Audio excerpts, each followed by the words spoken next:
إذن في الحصة الماضية كنا شفنا مجموعة عضوية الإستيرات، تعرفنا عليها من خلال المجموعة الوظيفية المميزة. التعريف ديالها نذكرو بسريع: تتميز الإستيرات بالصيغة العامة R C O R'، مع R' جذر الكيلي يخالف ذرة الهيدروجين، و R يمكن أن تكون ذرة الهيدروجين أو جذر الكيلي. Si on développe le groupement fonctionnel, le groupement fonctionnel peut être écrit R, C, une double liaison O et un R'. قلنا بأن الاستيرات تسمى انطلاقا من حمض كربوكسيل الأصل، حيث يعوض الجذر R' ذرة هيدروجين الحمض، وبالتالي اسم الألكيل سيكون هو كربوكسيلات الألكيل R'.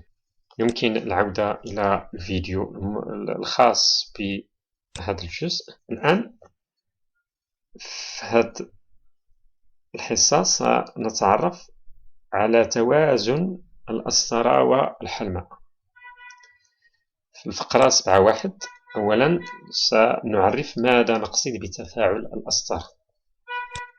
C'est quoi la réaction d'estérification؟ عند التحدث عن الاستيرات قلنا بأن الاستيرات تحضر انطلاقا من حمض كربوكسيل الأصل، وذلك باستبدال ذرة الهيدروجين بمجموعة الألكيل R'.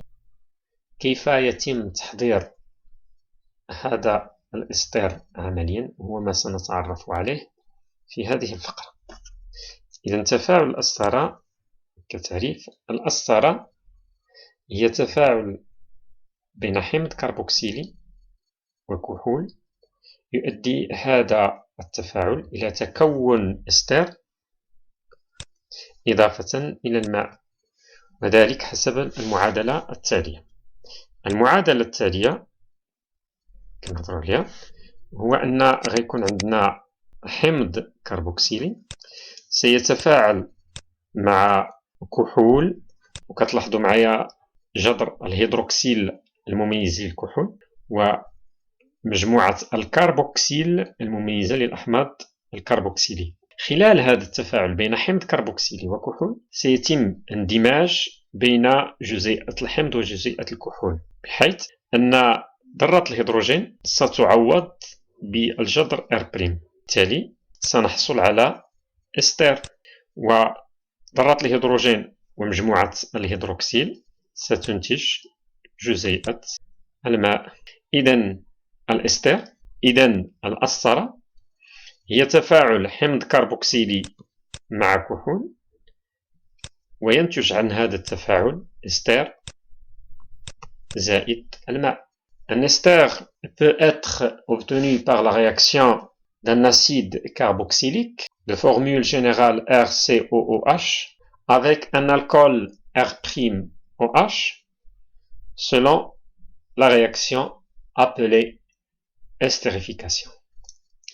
إذن غادي تاخدو معايا التعريف. إذن غادي تاخدو معايا التعريف ديال تفاعل الأسطرة. Pour la définition de l'estérification est une réaction de chimie organique au cours de laquelle un groupe fonctionnel ester est obtenu par condensation d'un groupe d'acide carboxylique RCOH et d'un groupe alcool R'OH, ainsi que la formation d'eau. La définition est résumée par l'équation bilan que je vous demande de prendre.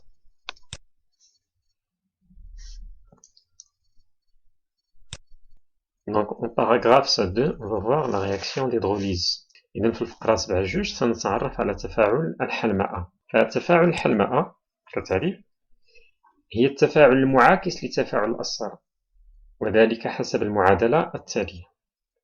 فالمعادلة هو أن استر يتحلل بواسطة الماء، من هنا جاء اسم تفاعل الحلماء، أي تحلل الاستر بواسطة الماء. C'est l'hydrolyse de l'ester par l'eau. فهذا التفاعل سيكون هو التفاعل المعاكس لتفاعل الأسطرة، حيث أن تحلل الاستر بواسطة الماء سينتج الحمض الكربوكسيلي الأصل والكحول حسب هذه المعادلة. Donc l'eau hydrolyse tout ester RCOOOR' pour donner l'acide carboxylique RCOOOH et l'alcool R'OH, correspondant selon l'équation bilan que je vous demande d'écrire. إذا ناخذ التعريف والمعادلة الحاصلة لتفاعل الحل-ماء. فالملاحظة الآن اللي كنسجلو هو أن لدينا تفاعلين عكوسين. On a deux réactions réversibles. La réaction d'estérification et la réaction d'hydrolyse. Ce qui va nous amener à conclure que ces deux réactions peuvent se produire simultanément pour donner un équilibre estérification-hydrolyse. إمكانية حدوث التفاعلين العكوسين في منحيين متعاكسين سيؤدي إلى حالة توازن كيميائي تسمى توازن الأسطرة والحل-ماء، وهو ما سنتطرق إليه في الفقرة 7.3. الأسطرة والحل-ماء تفاعلات متزامنة، أحدهما يحد الآخر ويؤديان إلى توازن كيميائي ديناميكي معادلته العامة. إذا المعادلة العامة ديال توازن الأسطرة والحل-ماء سنكتبه بالشكل التالي. إذا سننطلق من حمض كربوكسيلي RCOH سيتفاعل مع كحول R'OH لينتج في المنحى المباشر إستر RCOOR' زائد جزيئة الماء. وبمجرد ما تتكون جزيئة الأستر تبدأ في التحلل بواسطة جزيئة الماء في المنحى المعاكس، وبالتالي سنكون أمام توازن كيميائي. تصل المجموعة الكيميائية حالة التوازن عند تساوي سرعتي تفاعلي الأسطرة والحل-ماء. عندئذ تتواجد الأنواع الأربعة في الخليط المتفاعل بنسب ثابتة. نسجل الآن أن على عكس تفاعلات المدروسة في الطور الأولى في الكيمياء المعدنية كان الماء يلعب دور المذيب، وبالتالي تركيز المذيب في المذيب يبقى ثابت، وعرفت ثابتة التوازن دون أن نأخذ بعين الاعتبار تركيز المذيب الذي هو ثابت، فأعطيناه القيمة 1 في التعبير ديال ثابتة التوازن. الآن في تفاعلات الأسطرة والحل-ماء يجب أن ننتبه أن جزيئة الماء هي ناتج أو متفاعل، وبالتالي تركيزها سيدخل في تعبير ثابتة التوازن المقرونة بالتفاعل، فتكون تعبير ثابتة التوازن المقرونة بالتفاعل هي كالتالي، نسميو هكا، غتكون كتساوي تركيز المتفاعلة النواتج اللي في الحالة ديالنا تركيز الأستر مضروب في تركيز الماء مقسوم على جداء تركيز المتفاعلات اللي هو تركيز الحمض في تركيز الكحول، فيكون هذا هو تعبير ثابتة التوازن المقرونة بتوازن الأسطرة والحل-ماء.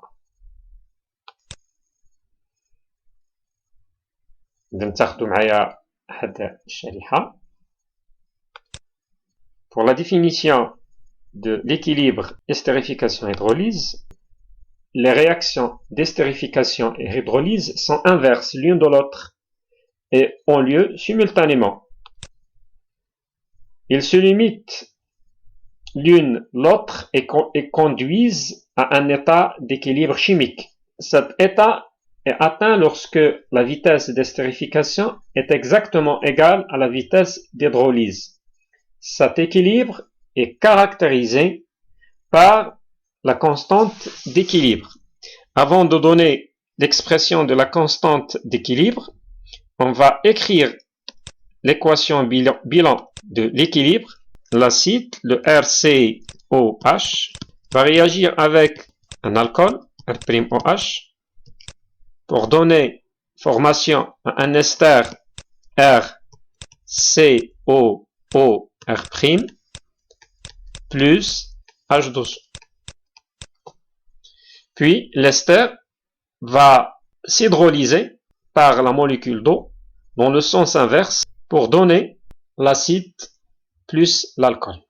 Avant de donner l'expression de la constante d'équilibre qui caractérise l'équilibre d'estérification et hydrolyse, il faut noter que l'eau dans cet équilibre est un produit de la réaction et non un solvant. Sa concentration figure donc dans l'expression de quotient de réaction. Donc l'expression de la constante d'équilibre, K, sera égale à la concentration de l'ester fois la concentration de l'eau, qui n'est plus constante, sur la concentration de l'acide qui multiplie la concentration de l'alcool. Bien sûr, ces concentrations sont à l'état d'équilibre. Donc vous allez prendre ce diapo pour la définition de l'équilibre d'estérification et hydrolyse.